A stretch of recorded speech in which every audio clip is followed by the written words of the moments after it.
Welcome to the vent session on the Sister Speak Show. I am your host, Sister Speak.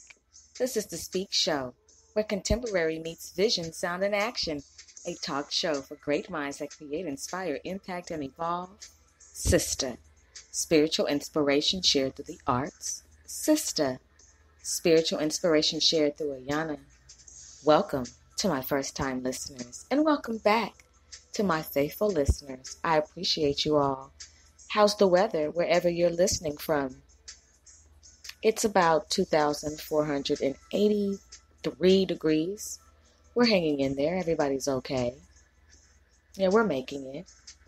Now, I also need to mention that we are recording from Dallas, Texas. It's 8:44 p.m. and I decided that since this is my 200th episode, why not put out another episode of the vent session? I really like that segment. I like this segment. Not talking about that segment. This segment. And I believe you all do too. And the vent session that I put out today.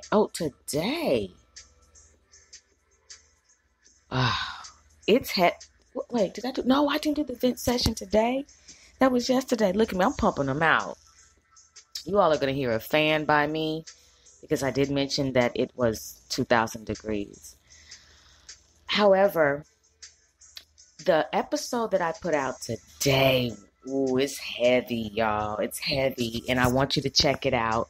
I didn't put up a commercial for it as far as transfer the file, but there's definitely a commercial for it. But I'll just go ahead and tell you, pornography behind the scenes, the price of pleasure, contracting, STDs, and quitting the industry. I'm sure you guys heard that as well. That's always some noise going on. At some points, I do feel like I'm recording from Baghdad. Anyway, brothers and sisters, it's a really serious episode, and I recorded it on the Coming to the Stage segment, so check it out. But on the lighter side of everything, let's have some conversations this evening, because I am feeling in my empathy that you all need some more encouragement and that you want some more of that good conversation mixed with a little bit of shit talking, rated R for strong content and language and thoughts, because you're ready to reclaim your power. You're ready to explore a new perspective that will help you vibrate higher. You're looking for encouragement. You're looking for somebody who gets it, and I am Sister Speak. The S is for sister. And I'm just like, no, but seriously, I'm here. And we're going to have these conversations this evening. 200 episodes. If nobody else claps for me,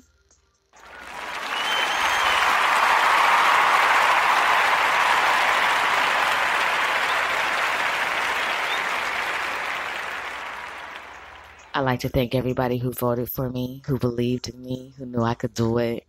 No, seriously, I will clap for myself.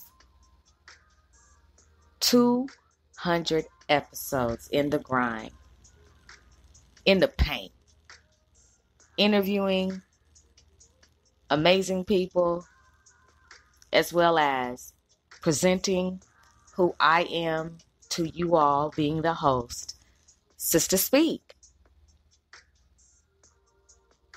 I take great pleasure in doing what I do. So, on the vent session, it's open for you. It's open for you to be able to get it off your chest through me. To say it like a T.I. is, through me. So we're going to have some conversations this evening, as I aforementioned, because at 200 episodes, being the boss that I am, the host of the show, being able to run it how I want to run it, I feel like having just a wonderful conversation with you about some shit we need. Here we go.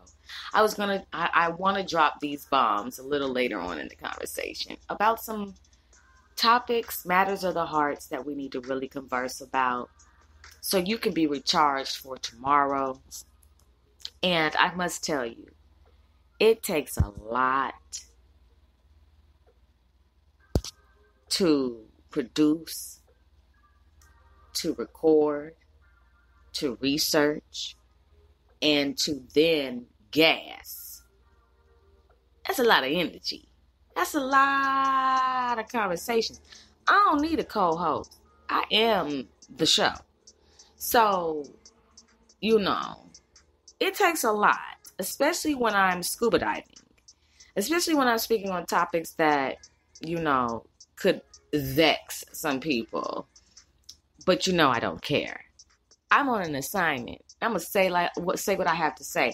I'm also catching up from the time that I spent away from the microphone because I was on the battlefield in the sea.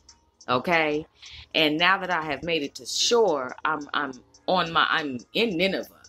Forget on my way. I'm here. And I am going to fulfill the assignments that has been given to me. And I appreciate you all for listening because I haven't met any of you all, right? Most of you all that listen to this show abroad. I haven't met you in the countries that you reside in, but you listen to this show. And so I'm speaking to you even on a more personal level. I can't even say even on a more personal level. I feel like when I speak to you all, that it's a personal level, right? But I just am letting you know we're going to get to know each other better because I want it to be that you write into this show. If you are going through something and you feel that, and this is after you have submitted your prayers, okay? And I'm not saying, well, let me rephrase that because when you submit your prayer, you have to leave it and wait. But what I'm saying is, if you are just looking for an earthly sister to share something with who will not read your name, but will share the letter and provide you with some strategies and encouragement in this specific battle that you're in, I'll do it. Because if you write to me, then I know that the Lord has assigned you to me in order for me to speak about your specific topic. I wanted to even get more specific on the vent session for your need in particular. So male or female, man or woman, king, queen, brother, sister, in the village, hear me, email me, all legit, email me. Nobody will see the letter. Nobody will see the email. They're on my eyes only. Email me. Don't hold it in. Don't feel like you don't have anybody who doesn't understand. I don't want you taking any quick, easy routes to try to escape. I need you in this fight, and I'm here for you. Write into me.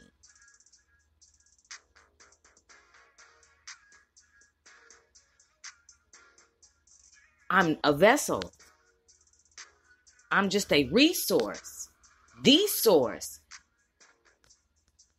is almighty. And he does assign his light workers to people. So write into me. Let's have this conversation. Don't be shy. The Sister Speak Show 8617@gmail.com. Holla at me. Excuse me, don't holla at me. Reach out to me. And I will gladly do what I need to do to respond to your letter. Okay? Let's build a relationship. Let's converse. Follow me on Instagram. Follow me here on this platform right here that you're listening to. Follow me. Excuse me. Lord, forgive me. Subscribe.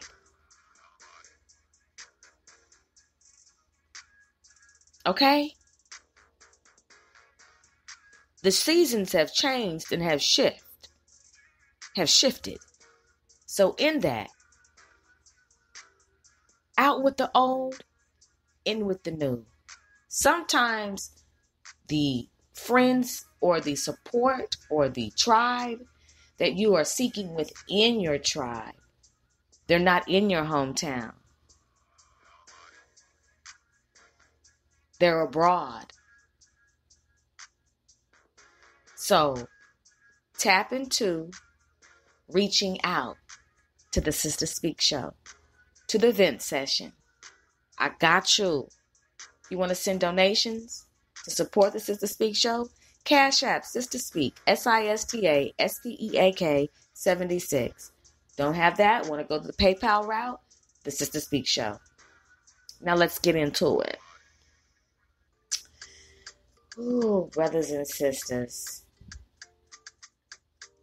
You know, there comes a time where in your life, you have decided to mind your own business. You have said to yourself, I am going to vibrate higher. I'm no longer going to go this way. I'm changing my appetite for desires. I'm moving forward, maturing, and developing a different way of living. And I'm aware that I'm a beautiful person. I am aware that I'm attractive. And male, female, woman or man, this is you saying these things, as well as myself. And I understand people are going to be attracted to me. There's nothing I can do about it. It's just what just comes with the territory. Much is given, much is required. Okay? And, you know, you have your flavor that you're interested in, right? You know what you like and what you don't like. You know what's going to work for you and what's not. You know if you're going to go left or if you're going to go right. And that's how you have decided your daily regimen is with your thought processes and your actions and your moves. You're more careful now. And so the things that you would have laughed at or even just given a pass to, you know, it's just not that way anymore. However, everybody's not on your vibe. So that's what number one is. Everybody's not on your vibe. And due to social media platforms, you have the wonderful ability to communicate. Either through a comment on the post directly, through the chats, through the story, or, you know, the DM. And I'm discovering, as a woman who loves men, I'm discovering that direct messages should have something that says enter at your own risk. There needs to be a filter. Because let me explain something to you. When you direct message me, I'm expecting there to be a direct message in there. A message. A tight text message. A text message. Okay? Okay. I'm expecting, if you don't do that you're going to be providing me with a voice note. Let me tell you something right now. I don't know what happened to some of you brothers growing up. But when I open my direct message, or any other woman who thinks like me opens up her direct message thinking that it's a normal day, and you've got a surprise for us, we want you to know that we're not interested in seeing a picture of your penis. Now, we're going to get into it tonight. I have discovered that DM does not stand for direct message. It stands for dick man. Yes, you dick man. Who else could you be? What other name could we call you besides dick man? Okay, you know what we call dick man? Okay, dick mail. You've got some dick mail. No, I thought I was having a direct message. No, it's dick man with some dick mail. Look here, dick man. We're not going to do this. What we're not going to do is think of something to get ourselves erect and then pull out the camera, snap it, and send it without normalizing, rationalizing, and coming to a conclusion that maybe I shouldn't be doing this. Okay? Dick man, we do not want to see a picture of your penis. And you need to know that. You need to know that before you send it. You need to know that before you even think about getting erect. You need to know that every sister DM is not available for your dick mail. And for some reason, you think that that is going to make us be like, oh my gosh, well, would you look at that? I've never seen one of these before. What could it be? Wow. Is that a Milky Way? What are those bumps? Is that a payday? What is that, a Musketeers? What is that? Is that a whatchamacallit? Is that a Reese's Piece? What is this? Why are you sending it like we've never seen one before?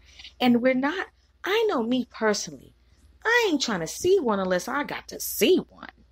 But just to see one on a regular day, on a Tuesday at 2:23 in the afternoon when you're trying to grind and get ahead in life, just be like, blue-doo?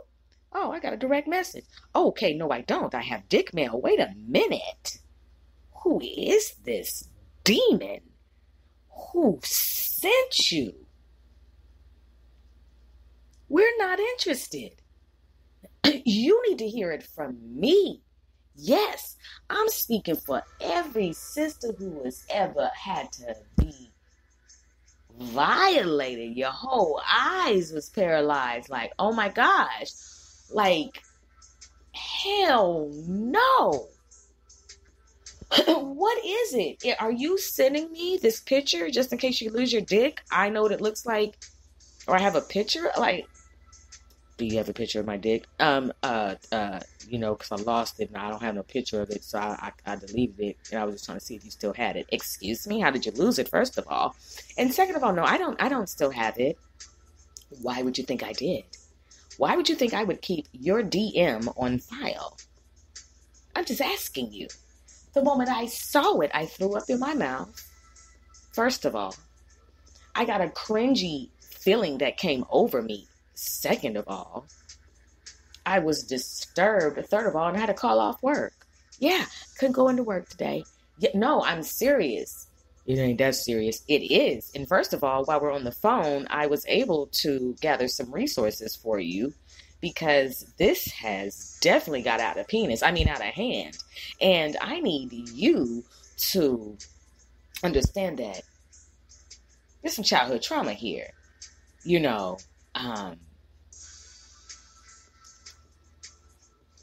Did you use a light ring?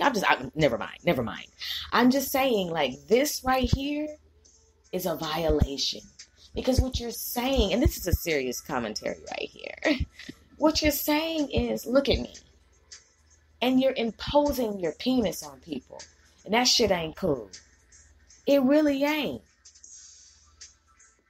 I just want you to know what I'm working with. Why me? Was my name in a raffle? Did you pull my name out of a DM raffle and said she gets the flick today? Huh? Is this Dick Crush Monday? What I didn't sign up for Dick Crush Monday. I'm asking you, how did I win this? I never signed up for this. Is my name in the raffle? Once again. How did I win this? When I play the lottery, I'm looking for $25 million. I'm looking for congratulations, you won $25 million. This isn't a reward for me. It's sick. It is, you know what rhymes with sick, right? Yeah, of course you do. Of course you do. Dick man. Of course you do. What else can I call you? Huh? I'm just saying. We have got to get to a point where we understand sending nudes comes with a consequence. Because if you send me nudes and I'm not in my right mind, I could take your nudes and make a lot of money off of them, or depending on the nudes you send me. Now, let me tell you something. If I take your nudes and I try to sell them and they be like, excuse me. Yes, no, we're not accepting any of these at this time. How would you feel? You didn't even make it to the top. The top was like, stop it. Stop it. And why did he take a picture with he's naked with socks on, but okay, moving forward. Rated R for strong content, language, and thoughts. I'm asking you today, why are you sending pictures of your penis to people? Why do you think they want to see it? They don't. We don't want to see it. I don't want to see it. Now, some of you sisters are saying, shit. Let me give you my addy. Some of you are right now like, send me the strength of a man now. Because some of you haven't seen one in decades. And I'm not even mad about that, because if you're celibate, that's a great thing. But you ain't supposed to be pressed for the picture, sis, at the same time. Because at the beginning of the day, what are you going to do with this photo? At some point, it's like, are you going to leave it in your files? Are you going to archive it? Are you going to store it? Are you going to trash? Like, what are you going to do with this photo? Are you going to show it to somebody?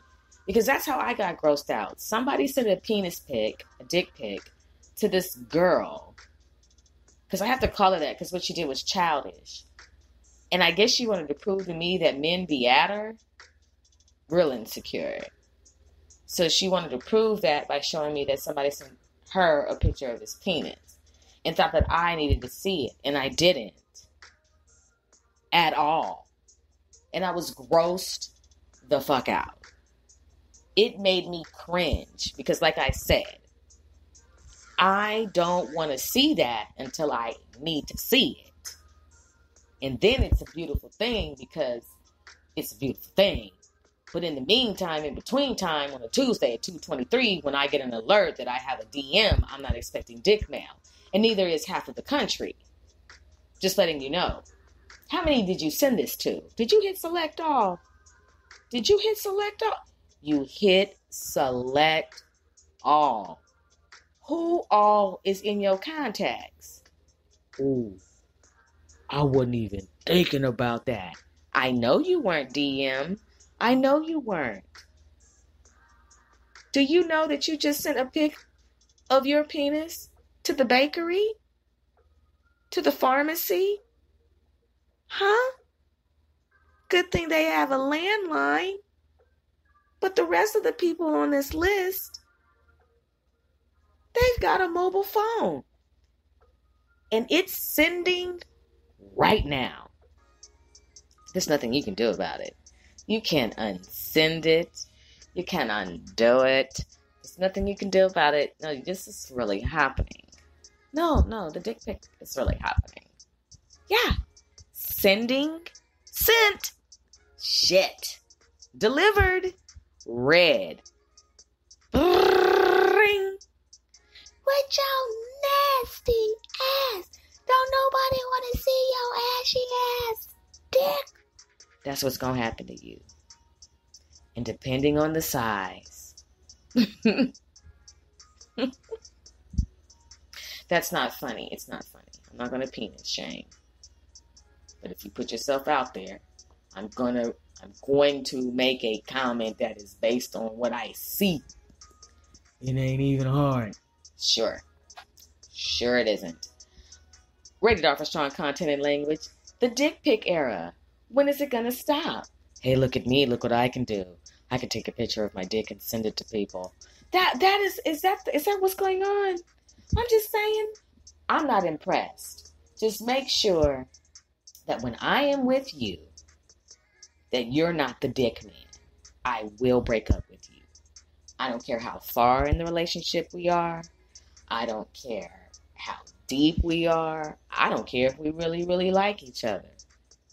If anybody reaches out to me and tells me that my babe, now not my babe, has sent a picture of his penis all around the world, it is over.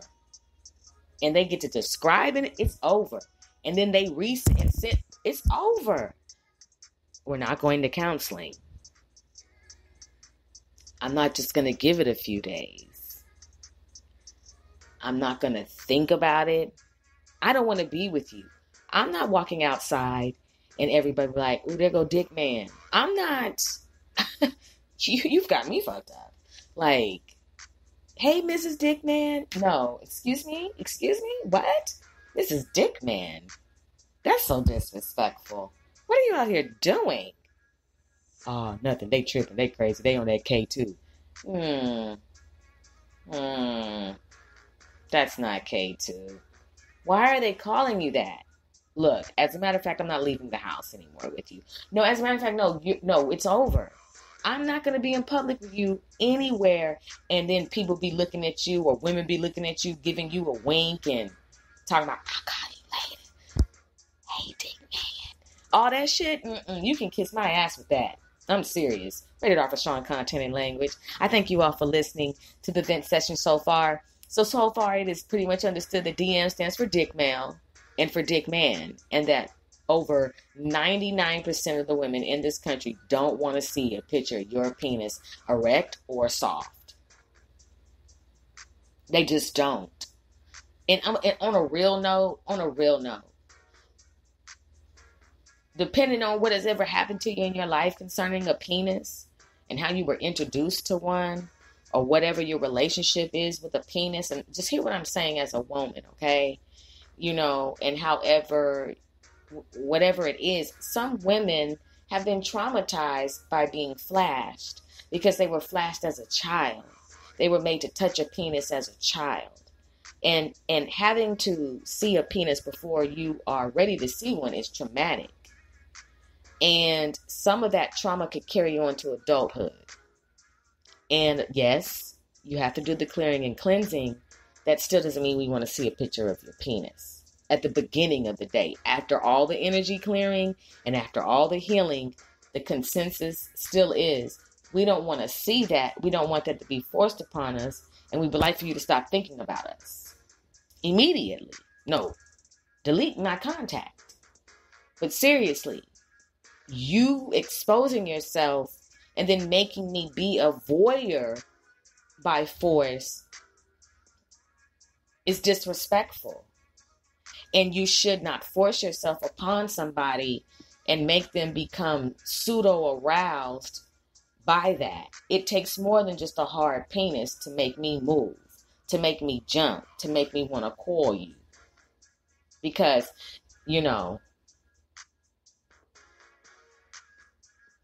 when you send me that picture, as far as I'm concerned, being a grown woman, when you send me a picture, it don't move. And if it don't move, what can it do for me? Oh, hey, you say the word. I didn't know. No. You hear what I'm saying? That genuine intimacy, I want the whole thing. I want everything. And I'm willing to wait for the right times to manifest. Because I know that a man does not do that. A man who vibrates high isn't going to send a picture of his erect penis to a woman.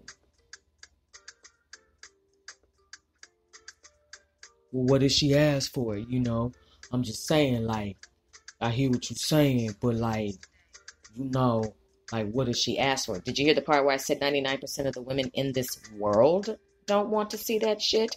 So how did you find the 1%? Yo no sé, pero that's on you. And with that note, we'll be back after these commercial breaks. I'm just getting started on the 200th episode of the Sister Speak Show on the vent session. Thank you so much, brothers and sisters. I really appreciate you so much, and sisters and brothers, for being a wonderful listening audience and joining me as we elevate on the Sister Speak Show. I'll be right back after these commercial breaks. Oh my goodness, I am literally holding in a belch. Oh my gosh. I'll see you on the other side of the commercial breaks. The season of you being prey has come to an end. Family, friend, foe versus your freedom. What are you going to choose? The latest episode of the Vent Session on the Sister Speak Show is available on demand now. Episode 2, Stop Being Weak. We're covering haters in your life. Why are they howling at you? Car chases. Let me out the car. This doesn't taste good. Where's the original recipe? Protecting adulterers. Why are your people scandalous? Rent, utility, and food relief. Learning how to ask for help and people who don't help. The Sister Speak Show, where contemporary meets vision, sound, and action. A talk show for great minds that create, inspire, impact, and evolve. Click the link for the latest episode. Warriors, mount up and be encouraged. There are 3 ingredients that create a good time: relaxation, peace, and laughter. The latest episode of the Laugh Line on the Sister Speak Show is available on demand now, and it's going to give you all 3 rated R for strong content, language, and thoughts on this episode. Comedians we respect. Dave Chappelle's tribute to comedians, naturally funny. How Going Live has advanced comedy careers. Tommy Davidson, a stand-up comedian, different from the rest. On the Laugh Line, we're covering all aspects of comedy, classic and contemporary comedy audio clips, special guest comedians, comedy show reviews. You do not want to miss this episode. You're definitely going to be laughing, especially with the Sister Speak sit-down comedy. Get ready. On the Sister Speak Show, where contemporary meets vision, sound, and action, a talk show for great minds that create, inspire, impact, and evolve. Click the link for the latest episode. It's time to... You just took playing That's My Car to a whole nother level. The latest episode of the Tour on the Sister Speak Show is available on demand now. Rated R for strong content, language, and thoughts. On this episode, jacking for more than beats, the effects of GTA and rap music, confessing to crimes over beats, lyrics leading to arrest. On the tour, we're covering all aspects of the music industry, including interviews with musicians, managers, songwriters, producers, music groups, DJs, and exclusive music and concert reviews. Either you're playing the video game or the video game is playing you. Click the link for the latest episode on the Sister Speak Show, where contemporary meets vision, sound, and action. A talk show for great minds that create, inspire, impact, and evolve. Be careful. You're in love. You never thought that your wife would put antifreeze in your drink. You never suspected that your new bride would hire a hitman to kill you. Now you're out for a morning jog and someone is following you. The latest episode of the Suspense Files on the Sister Speak Show is available on demand now. Rated R for strong content, language, and thoughts. On this episode, Death Will Part Us, Murder for Money, The Black Widow Bride. On the Suspense Files, we're covering the who, what, when, where, why in urban crime, including crimes of passion, deadly relationships, mysteries, urban cold cases, and more. Before you go and propose, before you order your bride in the mail, listen to this episode of the Suspense Files on the Sister Speak Show, where contemporary meets vision, sound, and action, a talk show for great minds that create, inspire, impact, and evolve.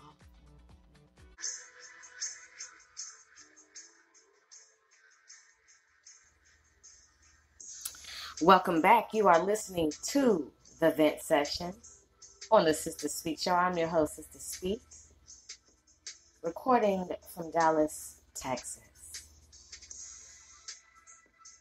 A wonderful evening. The weather is just right. It's so perfect.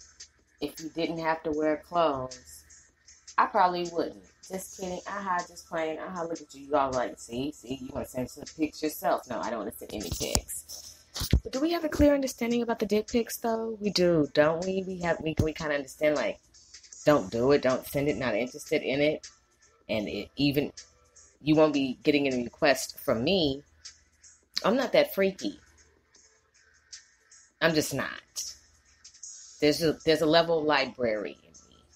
There's a level of, no, I have to be home by 7. Because if you are the dick man, I'm telling you, I have to be home by 3:30 in the afternoon. I'm not really going too many places with you. Number 1, because this isn't the vibe. Number 2, because this isn't the vibe. And number 3, you guessed it, this isn't the vibe. We just want to, in conclusion, don't force yourself sexually on anybody with nudes. And I don't have, this is not in conclusion. The reason why is because I had another part. Number 1, in conclusion of that aspect, reserve yourself. Be more conservative, because we're not interested in seeing what you've grown up with all of your life. Not at all. Now, I don't know if some of you just went and got a penis job and that's why you're sending these penis pics out. Like, shit, I just paid $7,500 to go from 1 inch to 2 inches. I'm showing everybody this. Well, if you only went from 1 inch to 2, do you mind sending us a picture of a magnifying glass so we can see what it is that you sent us in the first message? DM, Sister Speak. Did you just say what we thought we just heard? Indeed. What show did you think you were listening to, Lily Pad? You already know what time it is with the Sister Speak Show. We have to put things in its proper perspective. Because I don't know. Maybe they went and got their penis done. I'm just saying. Got the penis done. Don't want to let it go. Don't want to let it go to waste. And now you want to be a penis model. And the only way that you feel like you can be one is you feel like you're going to get your start on Instagram. I'm going to break loose on Instagram. Then I'm going to hit them off on Twitter. Then I'm going to slide by Facebook. Then I'm going to slide on through Tinder. I might even go to Plenty of Fish. Just look at me before and after. Now, some people are like, which one is the before and which one is the after? See, you leave yourself open. You leave yourself open now. You leave yourself open when I have to open up what you sent me. You leave it open for us to show, for somebody to show it like it was shown to me. You leave it for somebody to take it and actually try to sell it, blackmail, all kind of stuff when you decide to hit send, especially if you're cheating. If you're cheating on your spouse and you send a picture of your penis to another woman, and then you end up letting that third party go, she still has that picture and can use that to break up your whole marriage. You're not thinking about the consequences of sending a picture of your penis to whomever you're going to send it to. It's evidence. The moment it says sent and the moment it says read, it's a wrap. It's complete evidence. And now you leave yourself literally vulnerable and open for anything to happen. And somebody can literally just pull you any which way they want to because of the picture. And we really need to think about that. We need to think about, why am I sending this and what is going to be the outcome? Because I don't know, what are you men expecting for us to do when you send it? Is the real question. Like, what do you want us to say? That's the bottom line. Like, what do y'all want us to say? What do you want us to do? I just want you to think about this. No, thank you, sir. Moving forward to the next topic. we're going to save the heat for the end, because that's what I'm going to give you all what you need in order to keep pressing through this battle. But, and pardon the fan. There we go. I'm going to give you number 2. You know, I'm grateful that that cell phones were made. I'm grateful that we have the ability to roam around with the cell phone and be able to communicate. And whenever you're on a call, it has this level of importance. And we all know our phone pretty well. We know all the buttons. And if we be honest, there's still some things that we are discovering about our phone that we didn't know it could do. Now, one of the things that I know, that we all know that our phone can do, is hold a conversation without anybody else hearing it, unless you're on a conference call. Okay? Unless you're on the party line. However, most phone conversations are between 2 people.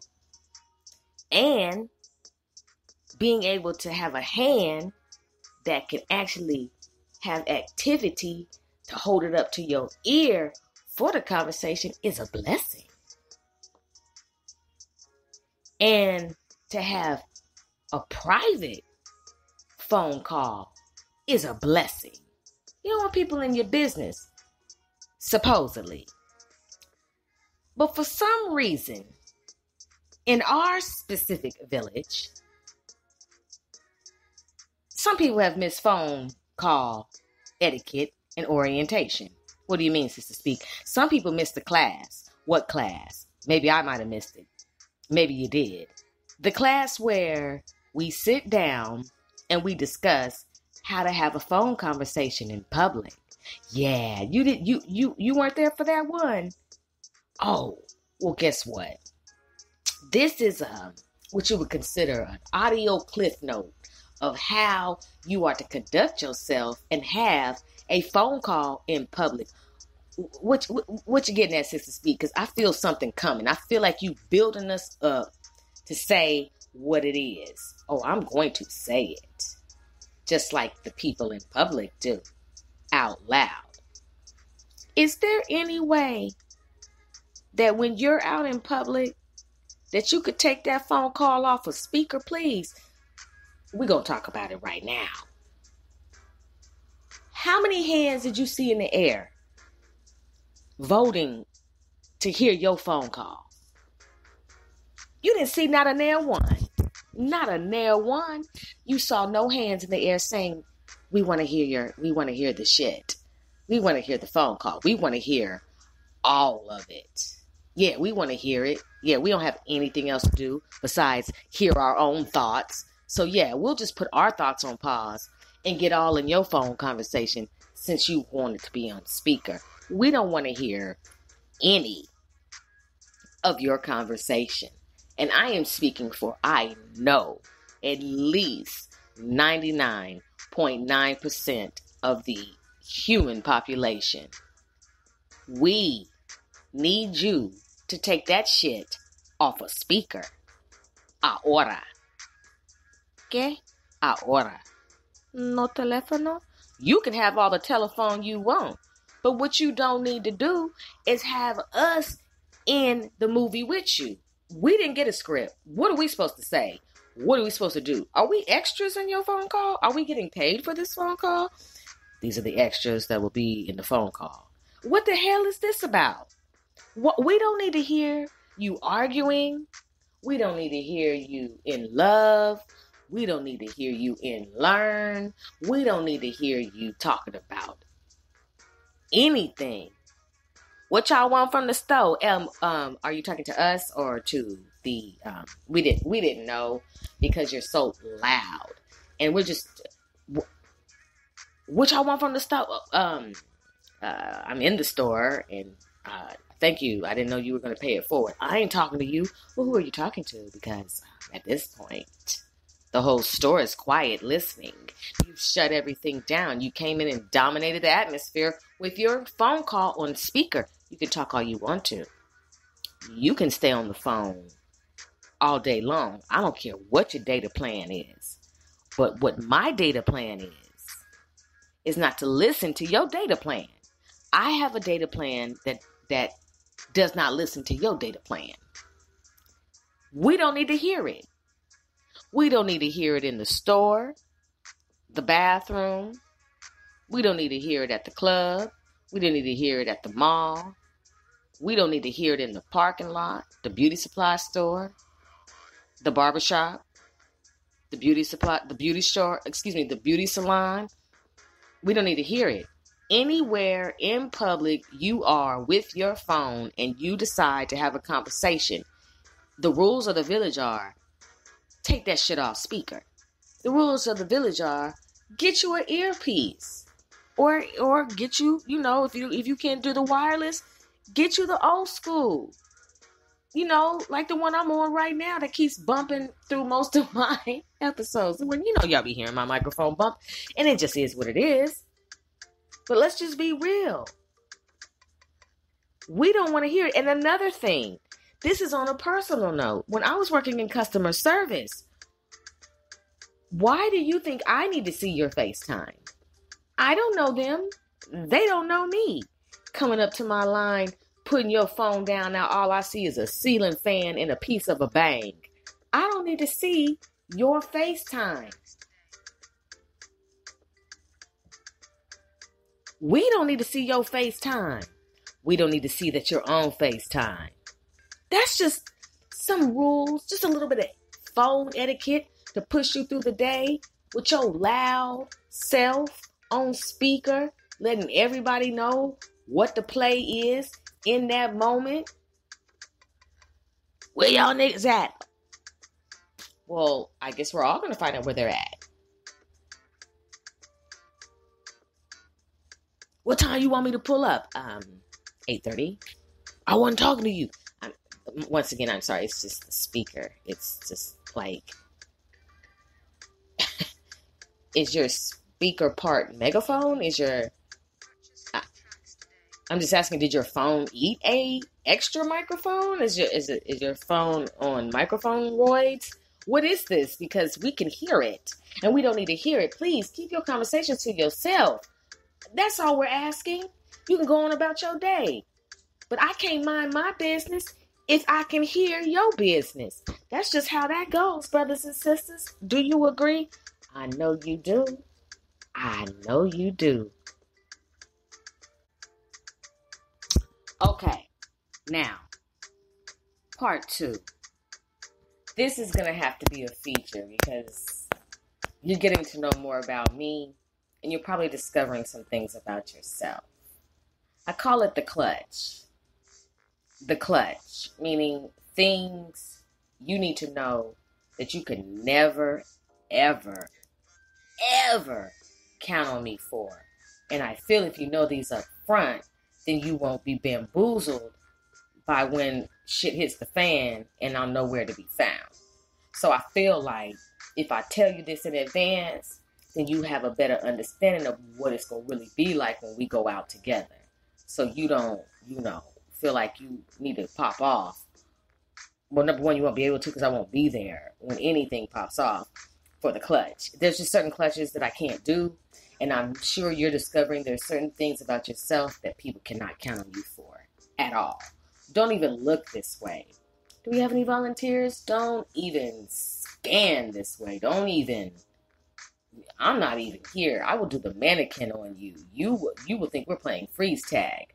Ma'am, don't even look this way. Okay? That's real talk. So,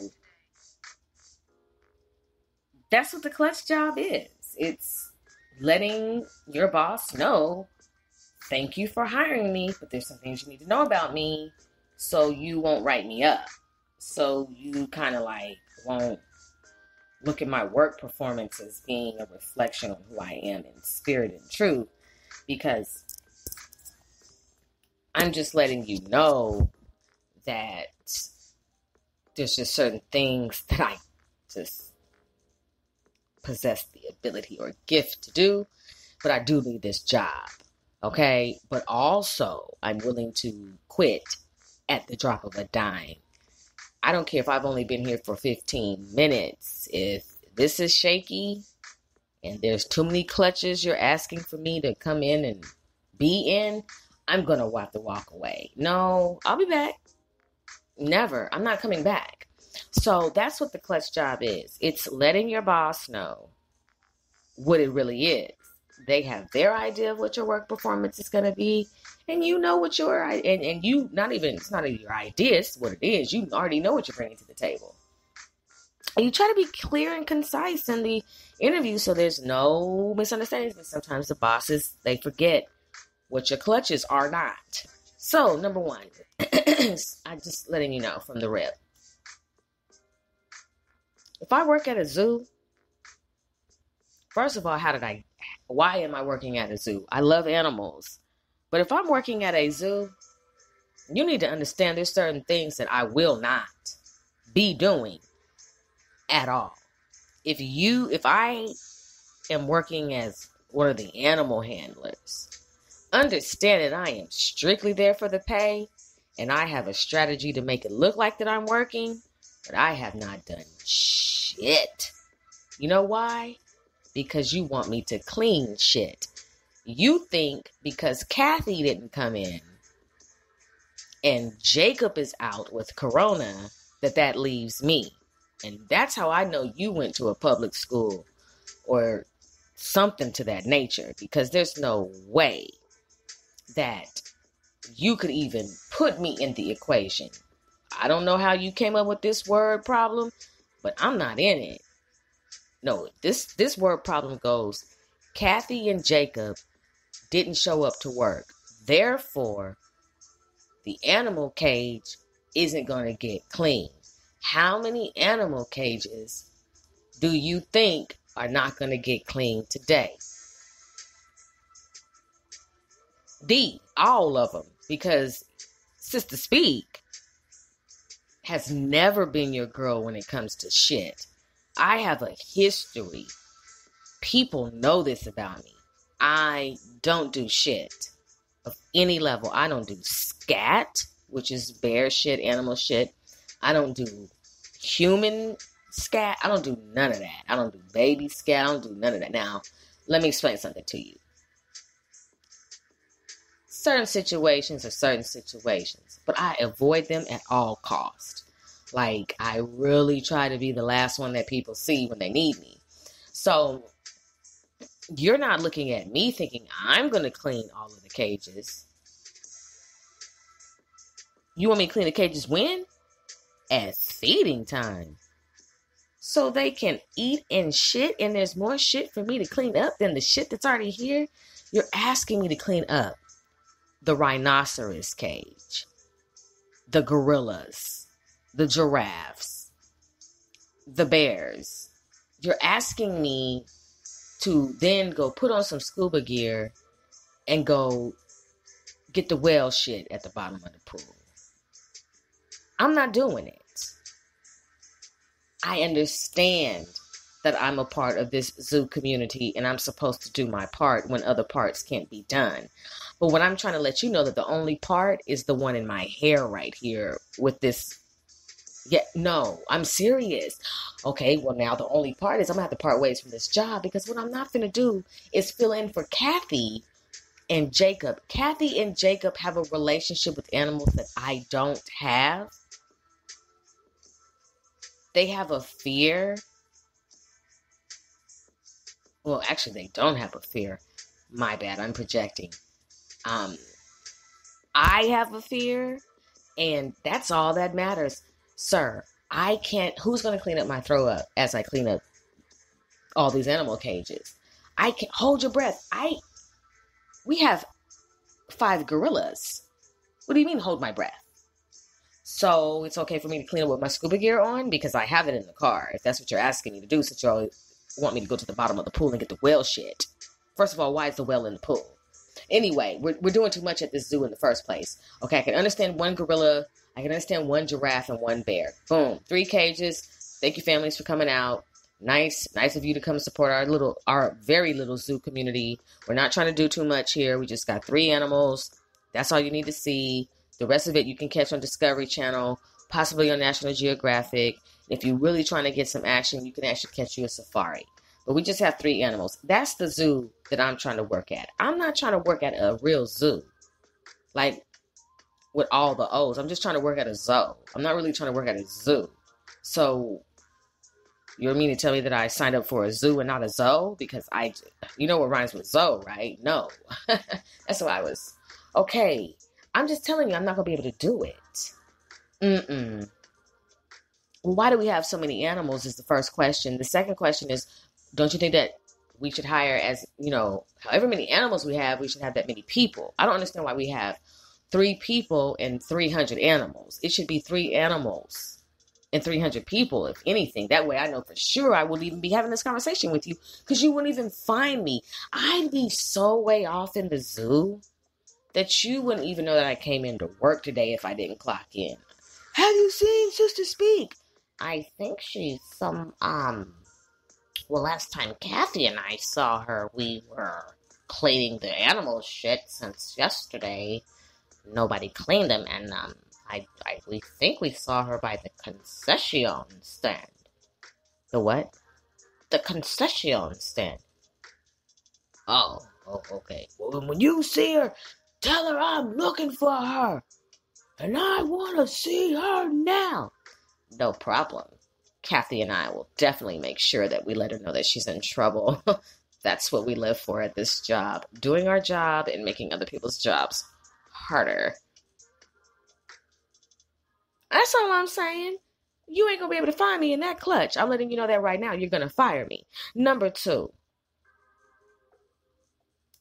I understand that I signed up to clean the company when everybody leaves. I understand I'm supposed to empty the garbage and clean the bathrooms and make sure that the office space is nice and tidy, so when you guys come back to work the next day, you can be in your right mind and make sure that everything's going A-okay and according to plan. But you need to understand some things about me. I'm not cleaning the company bathroom. Why? Because you had a potluck, and you had an international potluck. And the amount of people going in and out of the bathroom was too much for me. See, you didn't know I came into work early that day because I just wanted to see what type of people you were. I wanted to see what was this that I was going to have to clean. Okay? Because so far everything was cool, right? A couple of garbage bags. Everything is fine. You mean to tell me you haven't been cleaning the bathrooms? They smell clean. That's that good Lysol. I know how to Lysol the shit out of something. Lysol will do it. Pour a little bleach around and smells clean to me. But if you thought that I was going to get in there and be a human scrubbing bubble, you are sadly mistaken. I understand I'm brown skinned. But if you're having any thoughts of being a colonizer and putting me in the field, you might as well abort mission, just like I did when I saw y'all eating all that food for the potluck and all them people coming in. I said, I'm not touching that. I'm not. As a matter of fact, I probably finna quit today. Yeah. No, because 2 of your co-workers, 2 of your employees were in there for an hour and 13 minutes. You thought I have 2 phones. One had a timer. I was timing how long each one of them stayed in, and that would let me know the damage being done on the inside of that bathroom. I'm not doing that. You want me to clean the male bathroom too? I thank you for the time that you allowed me to be here. Sorry I didn't fit the company's profile and standards that you thought that I fit and that I thought that I fit, but I'm not cleaning the toilets at all. Why? Because some of your employees, they don't flush completely. When I walked in the first day, that was the last day. I don't have to tell you what I saw, but I know that Discovery Channel is filming in there tonight. Today. No, Discovery Channel is going to be filming in there today because Yeah, walked in there and I said, no, ma'am, no, sir. These aren't employees. These are actually people related to the zoo. It's almost like, did I ever escape? Because once again, I'm getting caught up with some scat, and that's not what I do. As a matter of fact, I'm gonna scat. And in the words of Michael Jackson, I'm gonna beat it. I'm gonna beat it. I'm not your girl. I will spray the Lysol. I will pour the bleach. I will not scrub, nor am I gonna go flush after grown people. I'm not gonna do it. I'm just letting you know. And yes, I have my walkie-talkie with me. Why? I called you because there was a medical emergency and one of the employees threw up and you never came. I never was going to. I heard it at volume 1, but I was going to let Kathy and Jacob, since they seem to be following me from job to job, trying to make my life miserable, I was going to let them get it. I don't do throw up. That's an automatic. I will quit and I will throw up. There will be 2 pounds of throw up. Just letting you know. You're going to fire me.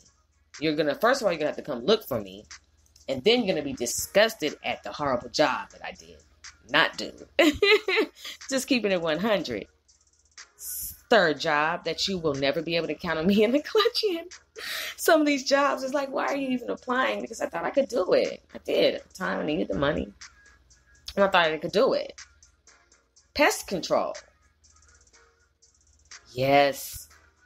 I see the dispatches coming in. And this looks pretty awful. And I'm sorry that so many people are going through this right now in their homes or apartments. But I'm not going to be able to make it today. Or any day. I'm going to be a no-show from day 1. I'm not getting under, over, or in between shit to clean up, spray, or kill anything at all. You are going to be with that infestation for a minute until the next person answers that dispatch. Because as far as I'm concerned, that's your problem. That's supposed to be the company's problem. Yeah, it is, but it's not mine. Why? Because I quit. I quit the moment I walked in your house and saw what the fuck I was going to be up against. I quit the moment you said, I just want you to know this isn't a reflection of me, but I just want you to know, like, this isn't a reflection of me, what you're about to see. That's a warning. You're setting me up for what I'm about to see. And what I'm about to see is way worse than how you trying to sweet talk me into see it. And you open the door and next thing you know,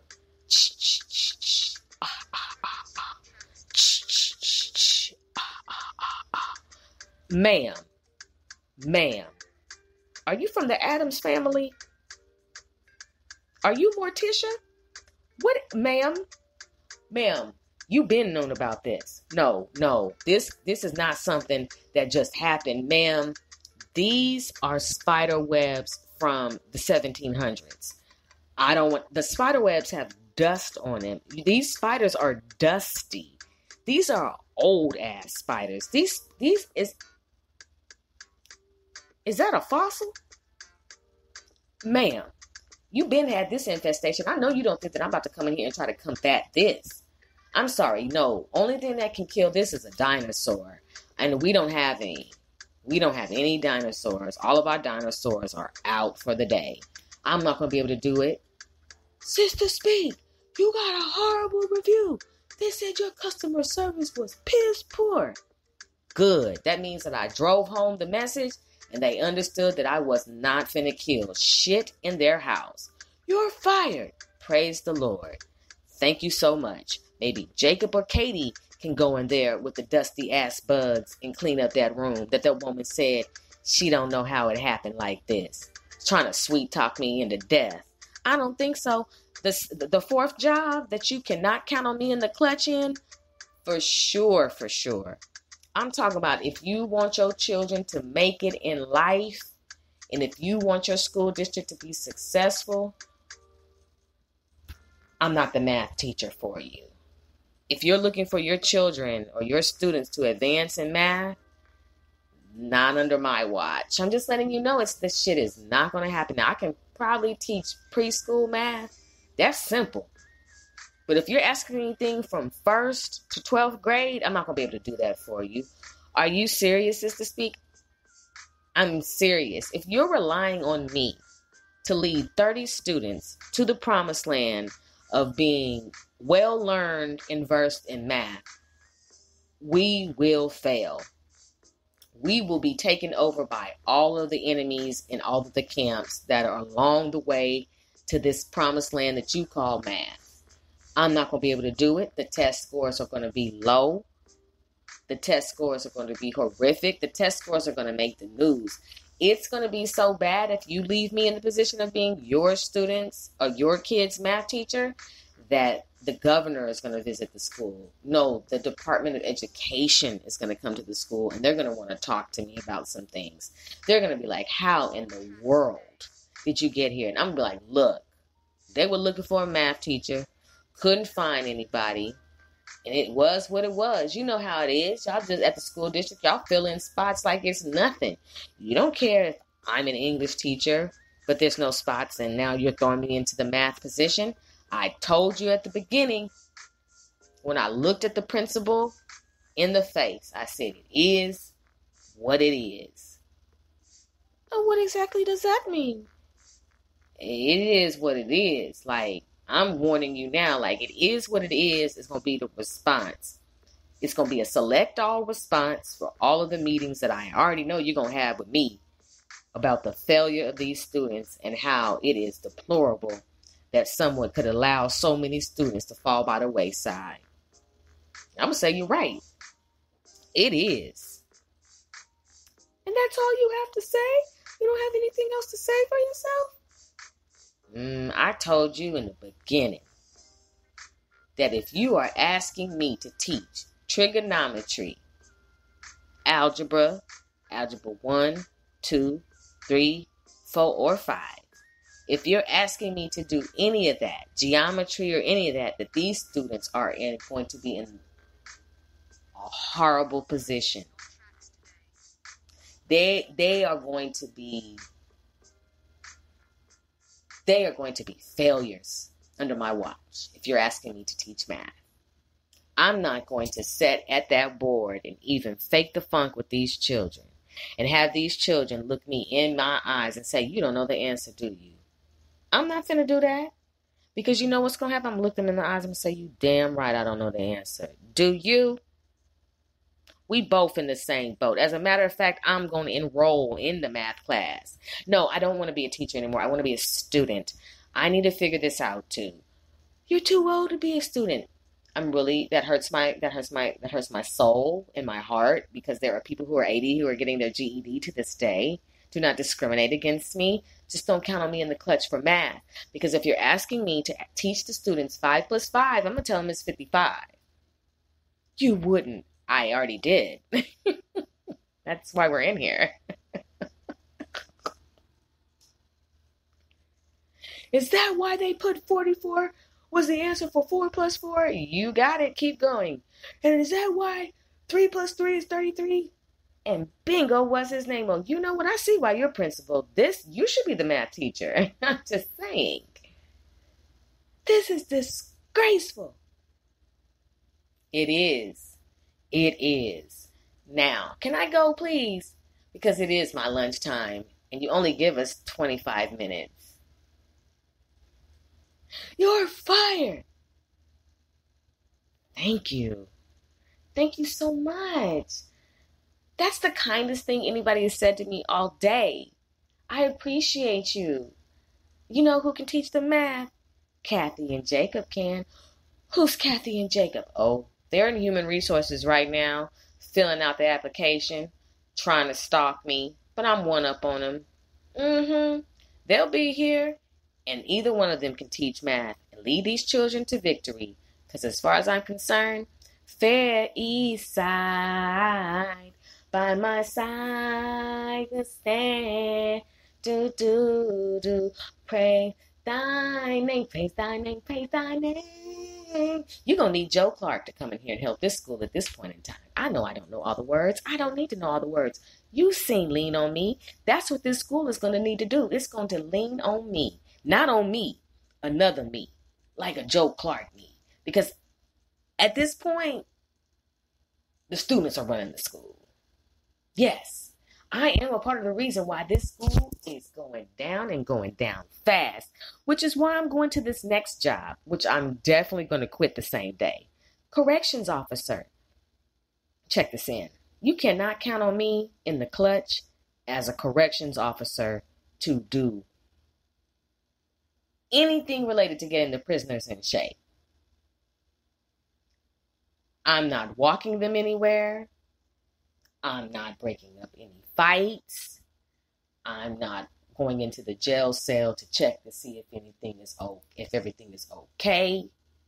I'm not doing the bed checks. I'm not doing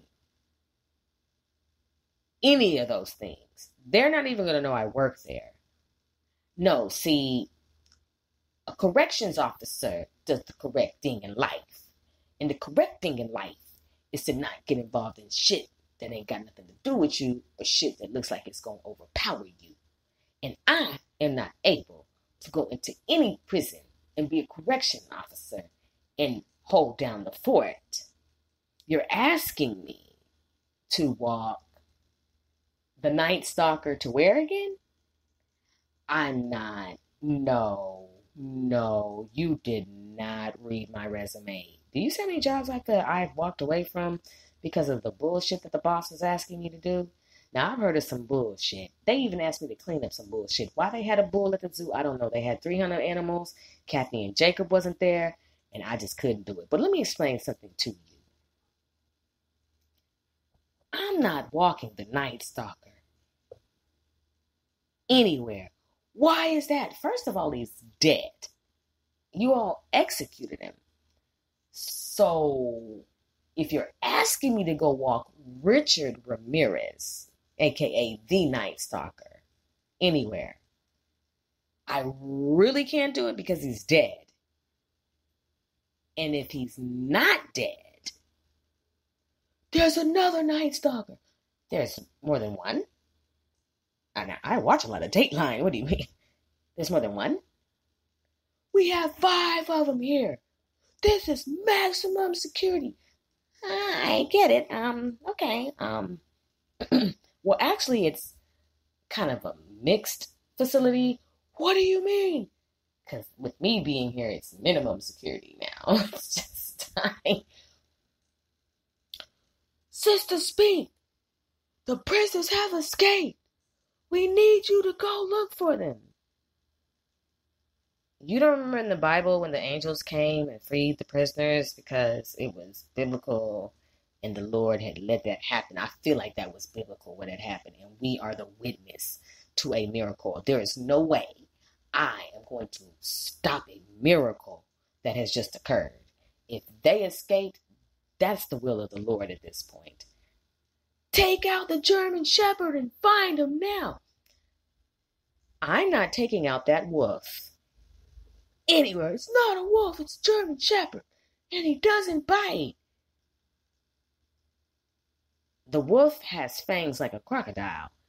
I'm not going out and looking for any prisoners that have escaped. If they escaped, that's on them. You didn't hear about the last job that I got fired from because I did not turn up my radio because of a cop chase, and I let I let criminals get away on purpose. That's my gift, is to let them get away.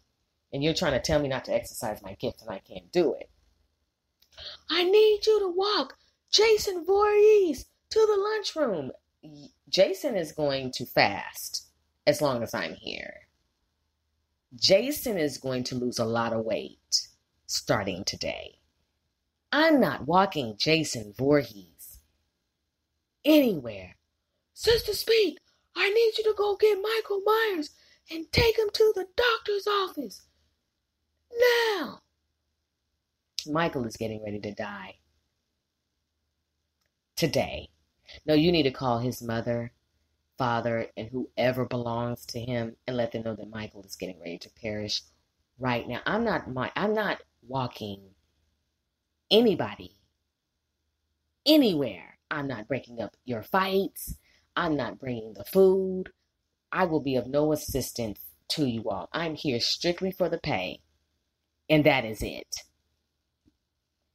Do you understand what I'm saying to you, brothers and sisters? I thank you so much for listening. I know you're like, is this a laugh line on the vent session? This is the vent session, and I thank you for listening to the clutch part 2. Jobs that I will be getting fired from, jobs where I will definitely be having a poor work performance from, and jobs where if you're asking me to put my life on the line, you don't have to worry about it. No, you're going to find somebody else to do it, like Kathy and Jacob. I thank you for being a wonderful listening audience. I'll be right back after this listening break. After this listening break, I've been talking so much and gassing so much, y'all. I don't even know what I'm saying. Now I do. I'll be right back after these commercial breaks. Even if you've already heard them before. Only you know the real reason why you created your online dating profile. And sometimes those reasons can prove deadly. The latest episode of the Suspense Files on the Sister Speak Show is available on demand now. Rated R for strong content, language, and thought. On this episode, Dying to Date, Online Dating the Profile Predator. On the Suspense Files, we cover the who, what, when, where, why in urban crime, including crimes of passion, deadly relationships, mysteries, urban cold cases, and more. I know you're looking for love, but you shouldn't be looking for love in all the wrong places. Click the link for the latest episode on the Sister Speak Show, where contemporary meets vision, sound, and action.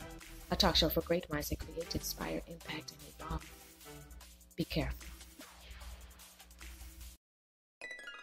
Now all I need is a Superfly blazer and a pair of shorts for my photo shoot, sis.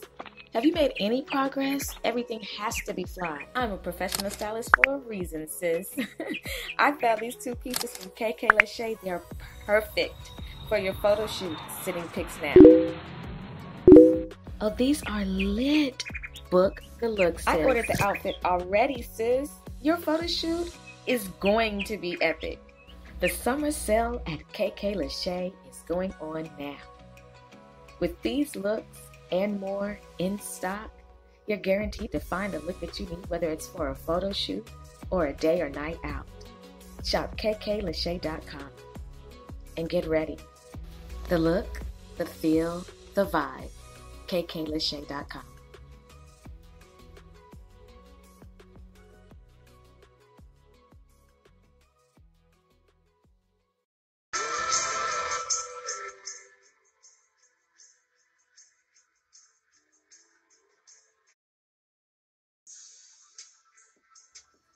Welcome back. You are listening to the Vent Session on the Sister Speak Show, to the 200th episode of the Sister Speak Show. I thank you for being a wonderful listening audience. I'm sure you all are like, whoa, that's a lot of jobs that you are not going to be working. But you get my drift. Okay, come on, let's move on to the third part of the Vent Session. The not grateful for part. Check this out. There are, as I have mentioned before, if you're going to romance me, take me out, if you want to spend time with me, there are certain things that I just don't do. No, I'm not boring. I'm just like to live. And some suggestions don't equate to my journey in life. And I don't mean to disappoint you if you're trying to be romantic or, show me that you care about me or, want to take me somewhere. But just take me somewhere where we'll both survive and I don't have to freak out. That's all I ask. What do you mean? It goes a little something like this. Hey, baby. Hey, baby, what's up? I've been thinking about you. You supposed to. What's up? I've been thinking about you, too. Guess what? What? Guess what? What? I got us some tickets. Oh, shit. Oh, you did? What? Because, baby, what you mean, oh, shit? No, I'm working. What is it, baby? What is it? Because I know that you learned me now, so you know what I don't like. So what is it? I'm so excited. Where are we going? What's up? Oh my gosh, how are we gonna survive this time? What's up? Dang, you killing the joy. Wait, no, I'm not. I'm just telling you, like, what's up? All right, baby. I think I got the right one this time. Okay. What's up? What's up? We are going skydiving. No, we're not. No, we're not. No, babe. Are you cheating on me? What you mean? Are you trying to kill me? Why would you say that? I'm just asking, like, you know, the last time I told you, I was like, there's a lot of stuff I don't do, and you're trying to actually ask me and think that I am going to fly in a plane only to jump out of it? This is my stop? Like, how will I know it's my stop? Oh, this cloud right here. No, this cloud. No, you missed my cloud. Like, or how is this going to happen? Like, what cloud do we know to jump out by? Like, no, 4 clouds down the sky. That's the one. Like, where are we landing? No, let me explain something to you. I don't jump out of planes. I have never had a desire to jump out of a plane, baby. And I'm not jumping out of this plane that you bought 2 tickets for. That's the thing, baby. You're wasting your money. You could just buy me a plant, okay? You know why? Why? Because plants are in the earth. They stay there and they are planted and it's a safe place for a plant. And I would like to consider myself to be like a plant. So you trying to have me jump out a plane with you, but baby, it's not like we're just going to jump out the plane and just land on the ground. Really? Okay. Tell me. Because I guess you think I don't know. No, I'm just saying they give us parachutes. And then what happened is, like the man, they jump with you and somebody gonna jump with me and somebody gonna jump with you. And then we let out the parachute and we just, baby, we fly like the birds. We in the sky, we over everything. We doing this, me and you and me. And then, we can hold hands together and we can land. Now, let me explain something to you. If I jump out of the plane, I'm not holding your hand. Why? Because we're not together anymore. Oh, that's how you feel? That's exactly how I feel. And you know what else? Speaking of feel, you know how the ground is going to feel when we smack it? I'm not the one. I'm not trying to be chocolate splattered all over the cement because you thought it was a bright idea to jump out the plane. Have you not been watching YouTube, but the people be jumping out the plane and sometimes their parachute does not open? I'm not the one to be in the minority for that to happen. But baby, that don't mean it's going to happen to you, happen to me. You got to have faith. I have faith in the fact that I'm not going. Okay? Okay, baby. Fine. All right. Well, then I guess I shouldn't tell you about my other surprise. What is it, Lamonte? What is it?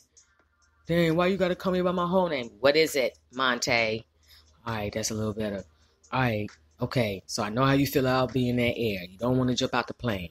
So, well, the next day, I got us 2 tickets. Why do you have so much money? Why can't you just have enough money for 1 ticket? Don't you have anybody you could take? Could you take any of your scandalous friends with you to jump out of the plane? And just don't give them a parachute. What you trying to say? Nothing. You always ask me what I'm trying to say, and I've already said it. So I'm asking you, what are you not trying to hear at this point? What are you not trying to hear? Every time you ask me what I'm trying to say, I'm going to say, what are you not trying to hear? Okay? Okay. All right. So what is it? Lay it on me. What is it? What is the tickets? What is this? Where am I not going? Dang, like that. Yes. Where am I not going? Baby, I got us 2 tickets to go hot air ballooning.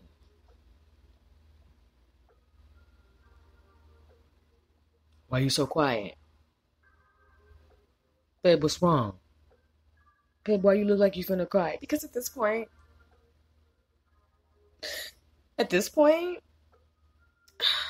I really feel like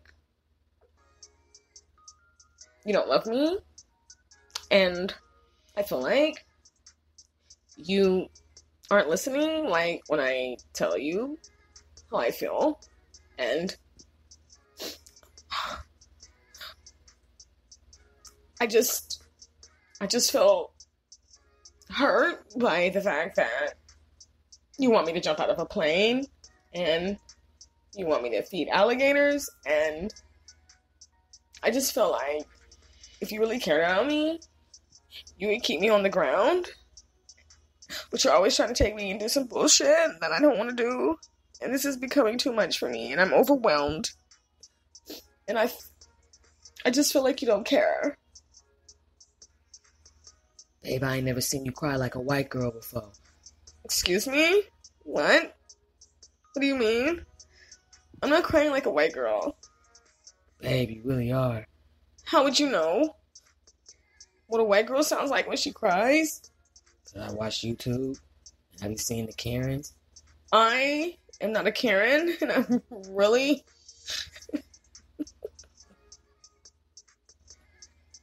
offended that you would say that. I'm not getting in a hot air balloon with you. I'm letting you know that right now.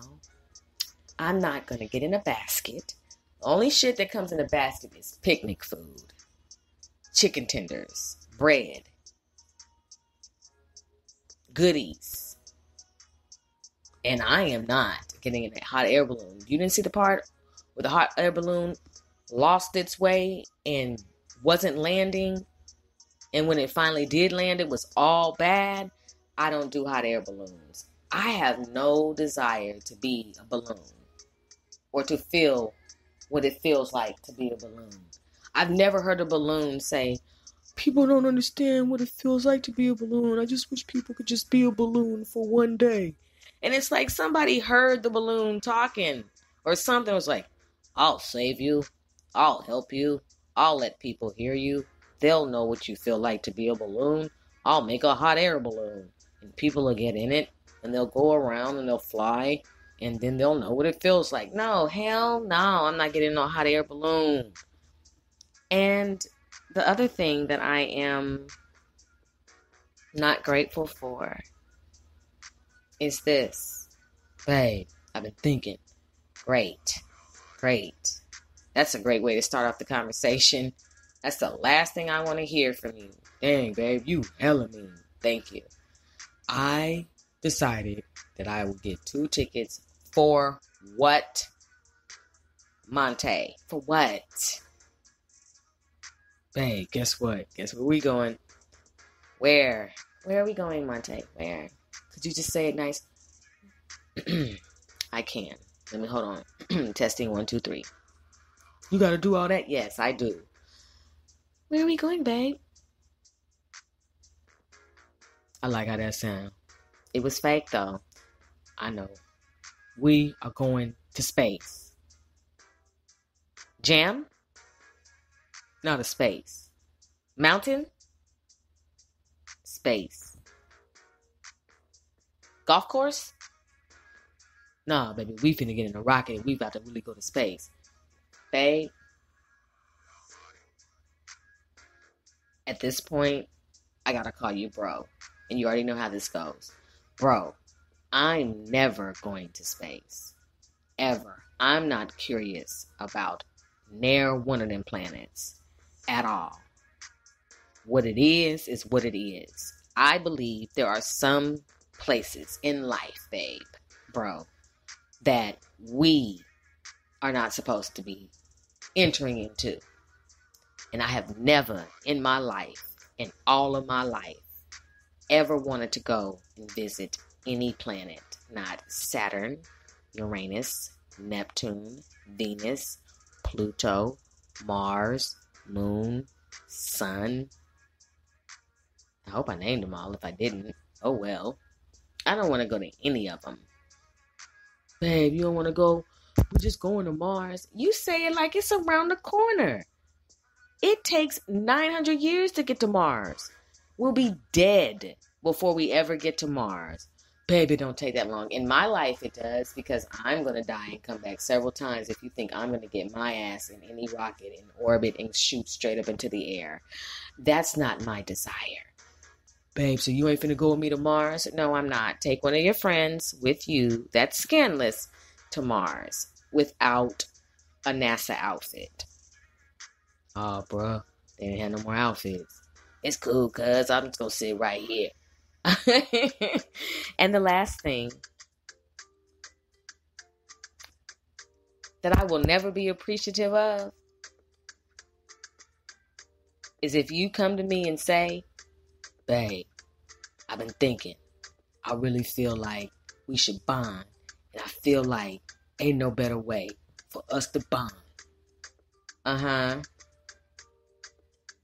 Baby, we can just put glue on our arms and stick together. I mean, we ain't got to do too much, right? I just feel like, let me finish. Because I was watching it Yanla. You supposed to let me finish. Are you serious right now? I am. Okay, whatever. What?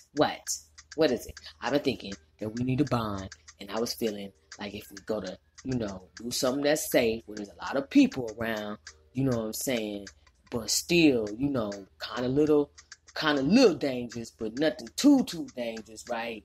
This is, go ahead, what? Okay, thank you for not cutting me off all the way, like you normally do. Go ahead, what? We are going on a survival show. That's it. What? No, that's it. Give me my keys. No, what do you mean? No, give me my shit. No, I'm not playing. You know what? As a matter of fact, you can keep all this shit. Just give me my keys. What you mean? Give me my keys. I'm going home. I don't want to be with you anymore. Well, I don't do survival shows. I watch them. I don't do them. I don't participate in them. They teach me on what I may have to do just in case. This ain't a just in case. This is a we going because we going. And we are setting ourselves up for failure on purpose type thing. I watch the shows so I can learn what to eat, what not to eat, how to, make a fire, all these things just in case I have to go into the wilderness on accident. Like, this is an accident. This ain't nothing I planned. You feel me? But you talking about on purpose going. I don't do on purpose goings. I don't go on purpose to danger. But babe, other people be there. Survival Island. Where we have to make our own stuff. Make our own shelter. And fend for ourselves for how many days? Babe, it's just 42 days. I am petite thick. By the time we get off the island, I'll be in an urn. Damn, babe, like that. Yeah, I ain't gonna make it. How many days you said again? It's not gonna be able to happen in any way, shape, or form. So just letting you know, if you're trying to date me, these are the things that I will not do, ain't participating in, not any of that in any way, shape, or form. Okay. Now the last part, which is what y'all really, I know y'all enjoying this, but I'm gonna gas, I'm gonna turn it up, and I'm gonna get up off this line because my stomach is growling. I've been drinking water, but I got some food on the stove that I need to eat. That's just it. Okay, moving on.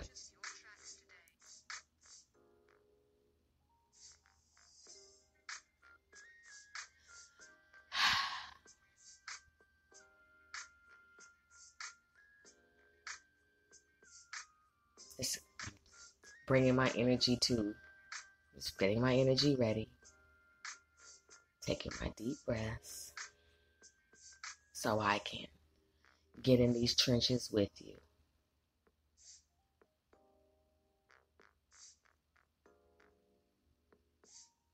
Okay. I'm hearing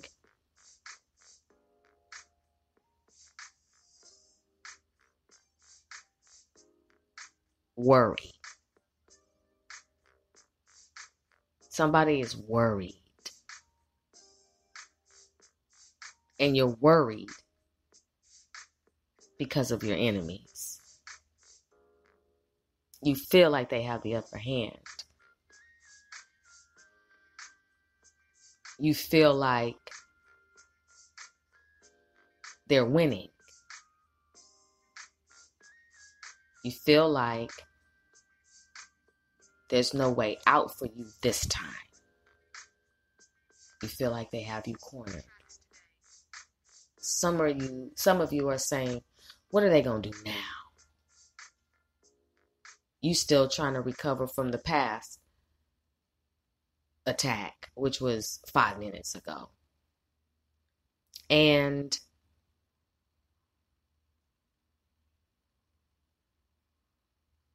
starting to develop post-traumatic stress disorder. anxiety, your breathing is off, your appetite is off, your health is declining because you're worried. And you feel as if you don't have the energy to withstand. You feel as if this time they will win. And you are recovering because of the level of attacks that you have been under.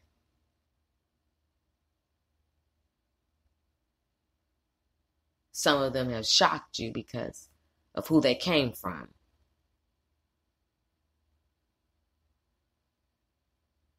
Some of you are not the best company these days because of all of what you're going through.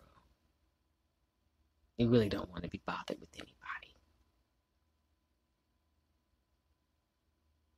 You really just don't feel like having to put on the mask today. You're tired of putting on your mask and you just want to let your face breathe.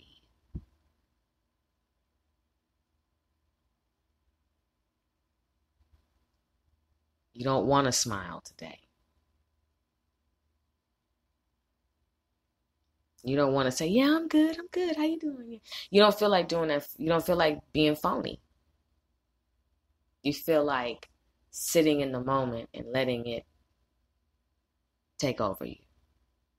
You feel like being in your raw state of feeling the attack. It's a pity party. It is a party that you're having in the pit.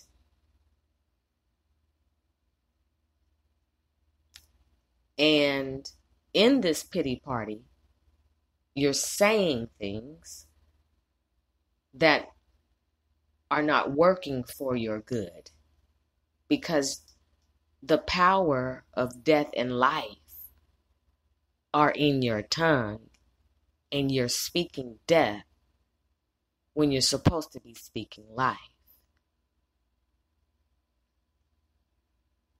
And the darkness that you're in, because of the attacks, you feel like maybe it is you.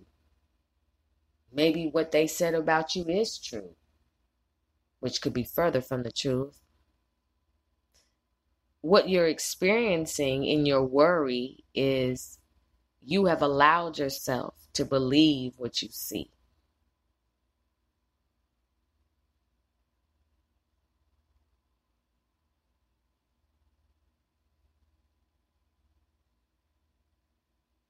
And you are allowing what you see to dominate your faith and exchange your faith for fear.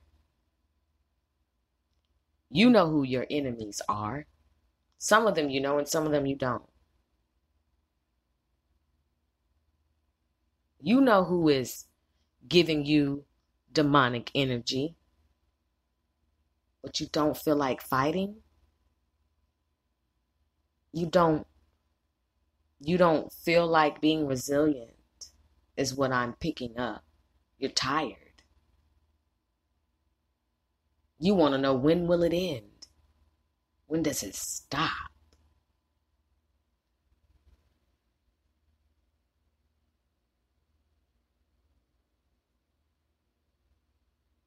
Your worrying is your hair is starting to fall out. You're declining. And you know what that means? That means you are letting the enemy see what it is doing be successful. And that's just not how we were created. As I said before, you know who your enemies are. Now, this one's going to get a little deeper. We can be our own enemy as well. We can do a lot of damage to ourselves as well. And when we do not address our issues from before, the childhood trauma, it will always play a factor in how we deal with attacks. Now, you know who your enemies are, right? I want you to picture them.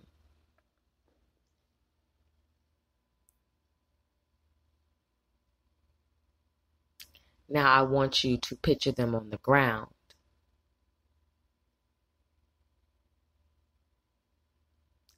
And I want you to picture your foot on their necks. This is all what I have learned from my spiritual teacher. I will not say her name to protect her power. And I want you to see your foot on their necks.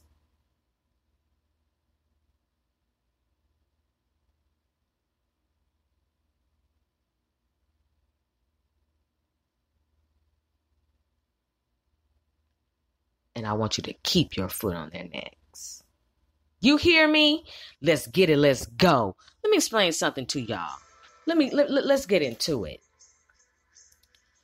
As I mentioned before last night, you can't be no sucker. You can't be no punk. Your enemies don't stand a chance in battle against you. It may feel like they're winning. Yeah, they were able to do some things, but in the beginning, they don't win. And it just has to manifest to that victory in the end. You cannot allow anybody to come into your world and rock it without there being consequences. Which means that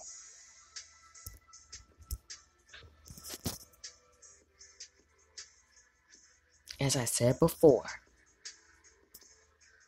you're going to have to become a warrior. If you're not willing to fight, if you're not willing to see your enemies literally destroyed, I'm talking about the Most High God literally wipe them off the face of the earth, this isn't the show for you. Because let me tell you something about your enemies. They keep on playing with you. They keep on trying to do these things. It's, as I said before, tick-tock. Either they're going to enter into a real grave, or they're going to experience a spiritual death. And either way, it's all bad. You're getting ready to see everything that they did to you turn around and hit them right upside their heads. Your enemies are getting ready to be decapitated.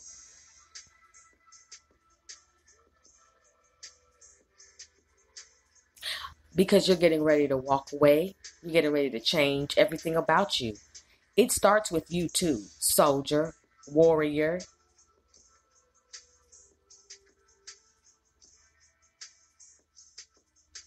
They're only doing it because you let them. The moment that you decide to stand in your power, they're defeated. You're worrying about your enemies. Now, some of your enemies have done some fucked up shit to you, and the shit that they had done has got you caught up in the justice system or things like that. The Most High God is going to fix all of that. You're worried about some stuff that you need to give it to God. Because at this point in time, some of our SOSs and some of the shit that we're in, because of our enemies and what they have tried to do to us, there's no one who can get us out but the Most High God. There's nobody. Yes, if he chooses to, he can set people in place to be a vessel. But he also doesn't need any help. He has the angels, and he doesn't have to use them if he does not want to. So we're talking about you're going to have to go to the one that super rules in order for you to have your enemies' heads cut off. That's the only way it's going to happen. You won't be able to decapitate them by yourself. You won't be able to see them be totally wiped out on your own accord. It all has to come from the Most High God. Because what we need to understand is that a lot of our enemies are also enemies of God. God is not pleased with them. And so they have to get their karma. They have to reap. It's going to happen. But as long as you allow what they have done to be written all over your face and all in your place, you will be a disgrace. How so? Because you have all of these tools, all of this word right here. You have the Most High God, you have the angels, and you still feel like your enemies are going to win when the Bible tells you to fret not thyself because of evildoers, for in due season they shall be cut down like the withered herb. You better praise God for the withered herb. You better praise God for the due season. He said fret not. That means that you're not supposed to be worrying. That doesn't mean that you're not aware of what's happening. That doesn't mean that there needs to be some type of call to arms and justice doesn't need to be served. It means all of that, but at the same time, he said for you not to fret not. So you shouldn't be fretting.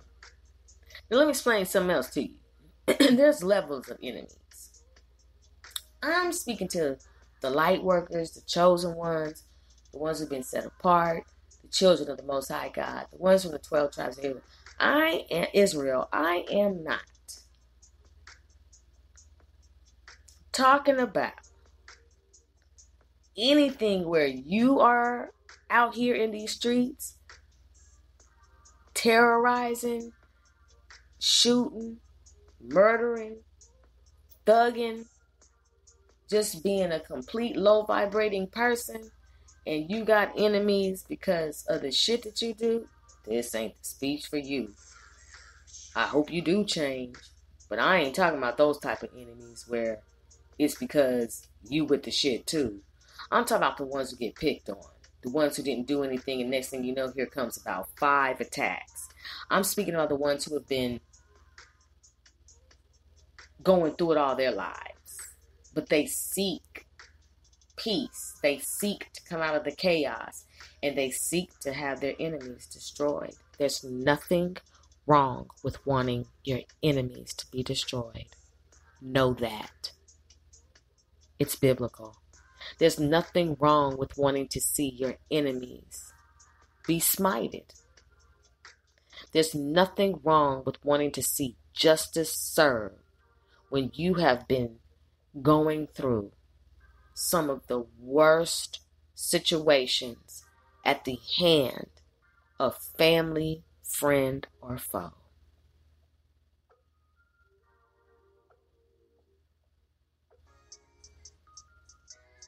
And if you don't want to see justice, you're a lily pad. And you think that the Lord sits on a cloud and he plays a harp. The Most High God is about that business, about battle. He is mighty in battle, which means that you can't come over here talking about, no, please stop, don't do it, don't hurt him, no, stop. No. When the Lord steps in, he moves everything around. You can't call on your Father and don't think he's not going to come. And when he comes, he's coming. And you're going to feel his presence, and there's not anything that any enemy can do about it. You need to learn the Lord so you can understand why you don't need to worry. And overcoming the spirit of worry, the spirit of fretting, is a challenge when you're fresh off into it, right? Because of so much going on, and it feels like literally that they're going to have the victory because they're closing in on you, so it appears. But the objects are not as close as they appear in the side mirror.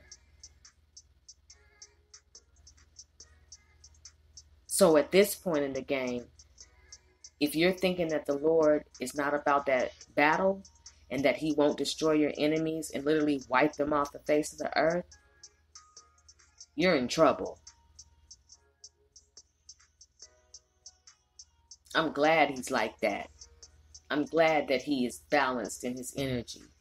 I'm glad that he's able to be kind and wipe you off the face of the earth at the same time. That's just who he is. And your enemies, once you rise up out of that fretting, they don't stand a chance. They already don't stand a chance. But you're holding back some of your victories by worrying. You pray and then you take it back.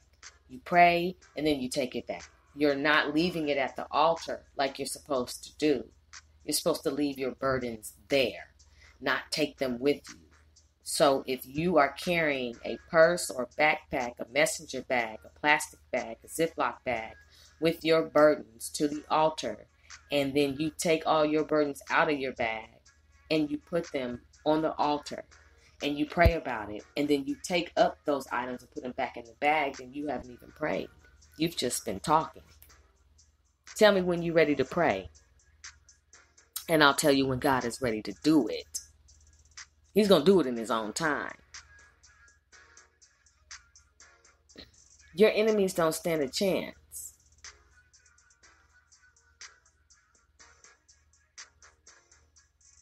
They're defeated. You're in a position of power if you would activate it. I'm not responsible if you have a debit card that comes in as a replacement card, okay? And you already have money on the card.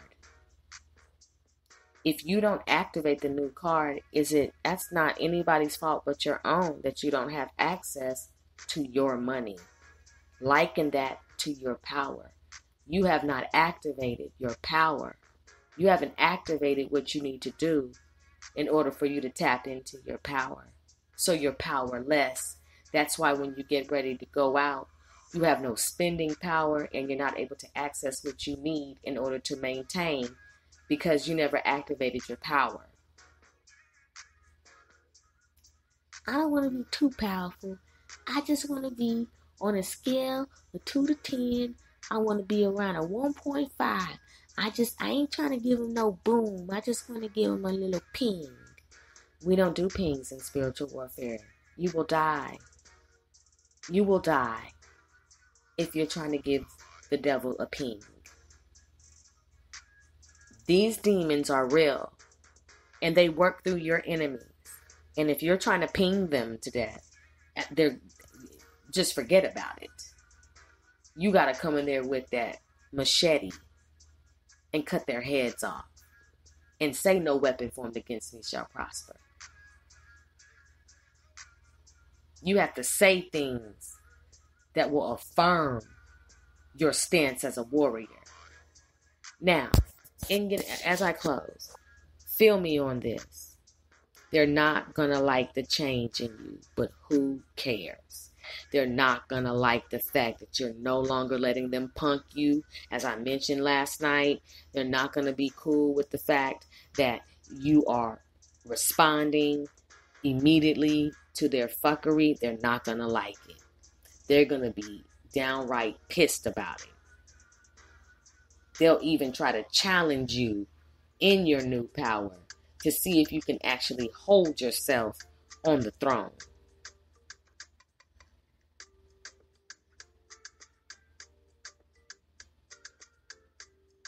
And I'm telling you this evening that if you do not hold your ground, they will laugh at you in your face.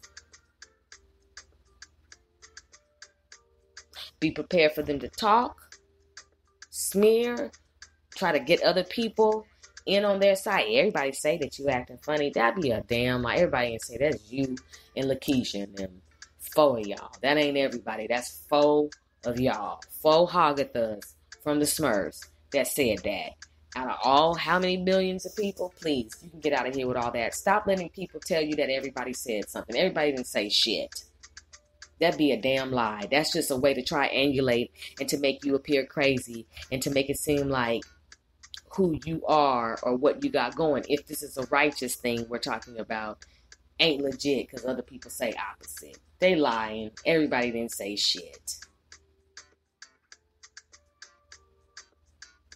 Learn the tactics that the enemy uses in order to keep you bound. Once you learn that, you'll be able to elevate. When you're able to elevate, you don't have time to fret because you're too busy focusing on soaring. When you're soaring, you're at a place to where you can see and not even have to respond. Why? Why wouldn't I have to respond? Because how can you see an ant when you're 32,000 feet in the air on the ground? Yes, an eagle has excellent eyesight, but he can't see an ant on the ground. He'll see a snake before he sees an ant.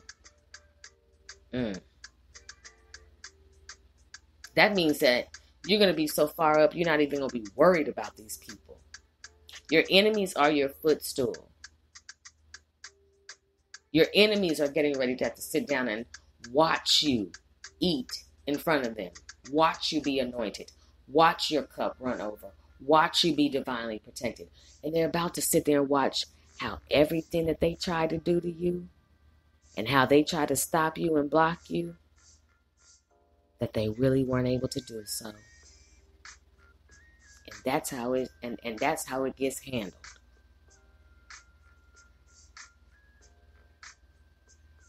Justice has already been served in the spirit, and it is manifesting in the flesh. You are to fret not. You are to get some rest this evening. Take you some spiritual baths and get all that negative energy off of you. If you don't want to get in the bath, stand in the shower and take you a spiritual bath. And you cannot take a spiritual bath on a piece of soap that's the size of a quarter. I'm talking to somebody today. Somebody's soap looks like a cornflake. Let it go. Please. The only reason why it's even stuck to the rag is because the rag is crunchy. Please. Somebody let go of that frosted flake piece of soap that you have. Get you some good body wash. Understand what the levels of water can do for your spirit as far as temperature is concerned. I'm not going to tell you everything. You're going to have to do some reading on your own, because this is you taking back your power and learning how not to worry, which is also called fretting. Take some spiritual baths or showers daily. Sometimes you may have to take it 3 times a day. And I'm not playing about that. That's how serious this warfare is. That's how serious this energy is. You got to get it off of you. Sometimes you could end up going to a store or just any type of place, and the energy is icky, and you're like, I got to get in the shower. Even if I don't know who told you that you only have to wash your ass once a day, but they lied to you. Is that why some people be stinking? No. You need to get that often. Whenever you feel the need, ain't nobody finna stop you from washing your ass. You will never find a committee of people saying, don't wash your ass. Don't wash your ass. No. Please. Please. Because some of y'all ain't washing y'all ass. And at this point, you need to be washed with a pressure washer. I'm just being 100. Getting back to topic. Get in that spiritual shower. Get you some oils. Get you some good calming, high vibrating sounds playing, and meditate. Don't fall asleep in the shower, but put yourself in a state of surrender to the water. Now, I don't give a damn about your weave. I don't care about your wig. And I mean that shit. I don't want to get my hair wet. This isn't the show for you. You need to cleanse yourself from head to toe.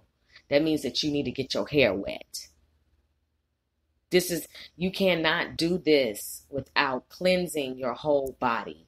If you're looking for a fresh feeling, I'm telling you what I know. People tell me I smell good all the time. That's those spiritual baths and showers that I take. I know the right flavors. Women ask me all the time, what is that you have on? I'm not going to tell you what I have on. I'm just not. Thank you for the compliment, but I'm not about to tell you. Because this is my flavor. My spiritual cleansing. And we need to cleanse. You need to get that energy off of you so you can win the war. So you can get rest, so you can eat. And the fact that you're not eating is not okay. I can understand if you're on a diet. I can understand if you're pulling back. But you need to eat. You need rest. You need to cleanse. You need to drink water. And you need to stop letting this depression take you out. Some of you right now are so depressed or in a bad state because your enemy is your ex. And this breakup is taking its toll on you. And I just can't have that happen. So be encouraged. Understand that you are to fret not. I want you to do the cleansing. I want you to look up different oils and what they do. And I want you to choose to fight back. You hear me? Your enemies are already defeated. They're being pursued right now. Right now, they're being pursued. They're trying to escape, but they won't. I'm telling you what I know. They're being pursued right now. The angels have you. Your ancestors have you. The Most High God and Yeshua have you. You're divinely protected. You're not alone. Stop letting the devil lie to you. And you thank God that your ex is no longer in the picture. Greater days are coming. Your true love is coming. He or she doesn't deserve you. You deserve yourself. So heal because you're wounded. But don't you stay in the nurse's station for too long. The war is still going on, and you're needed on the front line of your life. Oh, no. Understand this part. Yes, you're on the front line, but there's a hedge of protection in front of you. That's why I said what the Most High God said. Fret not. And be encouraged. Thank you for listening to the vent session on the Sister Speak Show, the 200th episode. I made it. I made it. I made it to shore. And I'm grateful. I know what it is to worry, to fret. I know what it is to feel like your enemies are going to win. I know what it feels like to feel like you have no help, no support, that nobody cares about you, that your friends, even though you may tell them what's going on in your life, they don't call to check on you. They don't really care. Because if they did, you wouldn't feel like they didn't.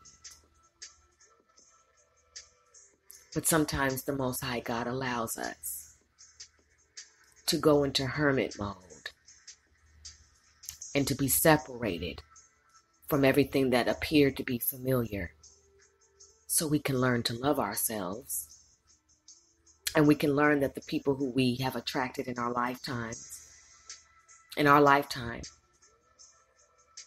aren't meant to stay. Not everybody. And that we are going to continue to feel uncomfortable until we get it. That He desires for us to have new company, new territory, new money, new miracles, new testimonies, new messages, a deeper connection to Him. Because He's jealous, He will do whatever He wants to do, when He wants to do it, and how He wants to do it. And there's nothing anybody can do about it.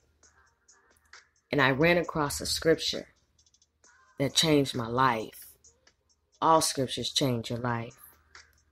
But one that made me realize that I didn't have to be dominated by fear. I didn't have to be dominated by these demons. And it is found in Psalm. Forgive me for not knowing the the number or the verse. But you can Google it after I tell it to you. And that is, the Lord causes the plans of man to take no effect. So even though they're plotting on you, planning, they are high-fiving, thinking that your downfall is final, thinking that you fell off, thinking that you're not going to be creating anymore, doing whatever it is that you were doing, while they're thinking these things, the Lord causes the plans of man to take no effect. And that is enough right there. And then I ran across this scripture, and we will close. And it is, the Lord is the head of all principalities. I am grateful that the Most High God is who He is, and that the devil is not the Most High God. And that that my ruler is who He is, and that He has all power to protect us, even if He allows us to go through, and has all power to restore all that has been lost because of the battle, the casualties of war, if you will. We all have testimonies about how we thought the enemy was going to win, but God. So there comes a time in your life where you need to be still and know that He is God, and that He is mighty in battle, and that He's not afraid of your enemies. And because of that, you shouldn't be either. Fuck them.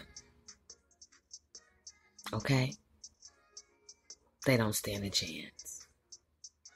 Rated R for strong content, language, and thoughts this evening. I thank you once again for listening to the 200th episode of the Sister Speak Show on the Vent Session. Started July 4th, 2021. Got back on the microphone, and I've been grinding ever since. And I am grateful. I am grateful. I didn't think I was going to make it.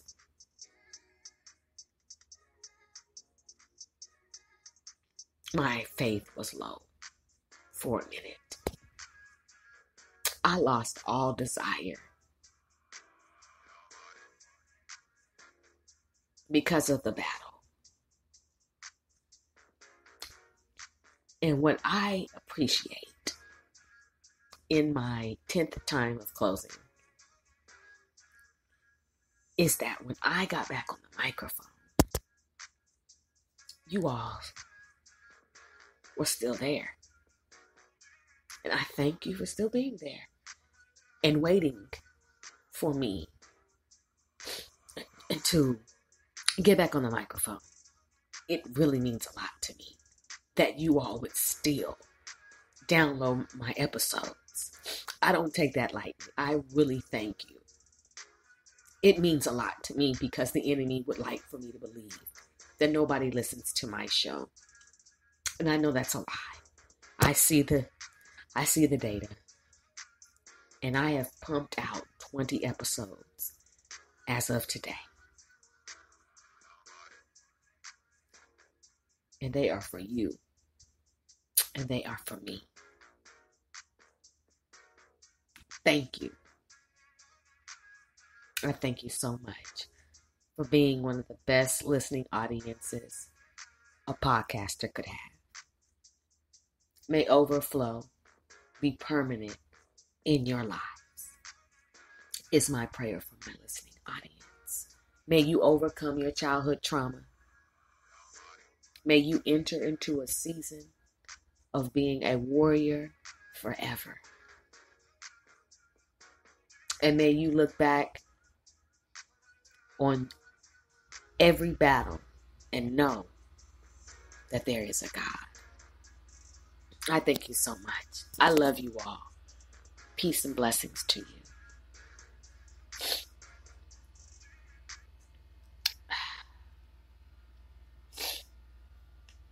Weeping may endure for a night, but joy comes in the morning.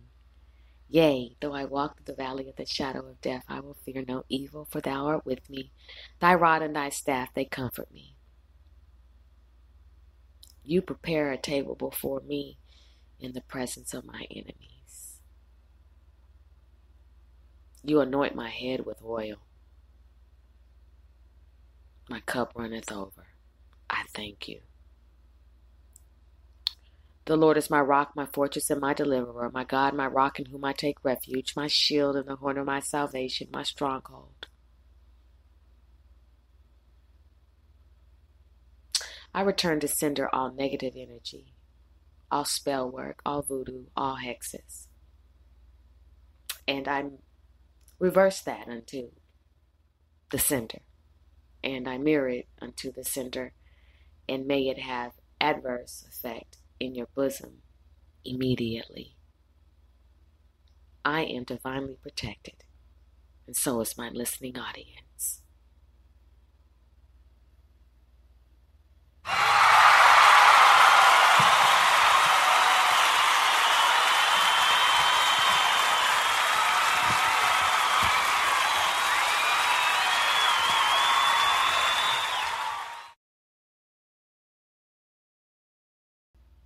I feel like having the audience clap one more time. Thank you, you guys. Oh, that's too much. Appreciate you. Oh, you're so kind. I appreciate you. Have a wonderful evening.